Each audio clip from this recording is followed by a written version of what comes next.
The proposed rail line, called the Purple Line, will run right through here to this Silver Spring stop on its path through the Maryland suburbs. But 70-year-old actions are affecting today's decisions, and it's anything but business as usual. My maternal grandparents, my paternal great-grandparents, and I also lost my aunt, my father's sister. The suffering didn't end in the gas chambers and the crematoria of Auschwitz. Maryland resident Ellen Lightman cherishes keepsakes of her family, lost in the Holocaust. There was always this hole about what were they really like. During World War II, France was overrun by German troops, and French trains and rail employees were placed under Nazi control. Lightman's family members were among 76,000 people, mostly Jews, transported by SNCF rail to Nazi death camps. They were paid per head per kilometer to transport people, human beings. They were complicit and they need to be held accountable.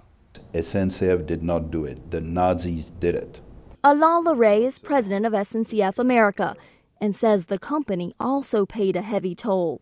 800 were executed because they had disobeyed orders. Another 1,200 were deported and murdered in deportation. So when I hear that we somehow were complicit, I say, were we really complicit with more than 2,100 of our own employees being murdered by the Nazis? International agreements between France, which controls SNCF, and other countries have already provided remedies for Holocaust victims. International law professor Mark Lagon. It is actually the French government that needs to get off the dime and provide for the U.S. what it has for 4 other countries. Some worry that pushing SNCF to pay reparations now could damage current French-American negotiations. I feel the opposite. It's, in a sense, the bad cop that allows negotiation to take place successfully with a good cop in the executive branch. For SNCF, billions are at stake ahead of fast-approaching bidding deadlines. In France. For Lightman, justice has no expiration date.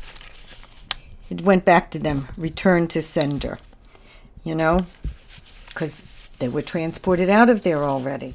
She vows to fight on, continuing to speak for those who can no longer speak for themselves. There is no cutoff for forgetting or not remembering. Officials involved in the negotiations hope to settle the dispute on Holocaust reparations for U.S. citizens by the end of summer. That is well within the time frame for finishing the new line here, since the winning bid will be selected in 2015. Reporting in Silver Spring, I'm Carla Babb, VOA News.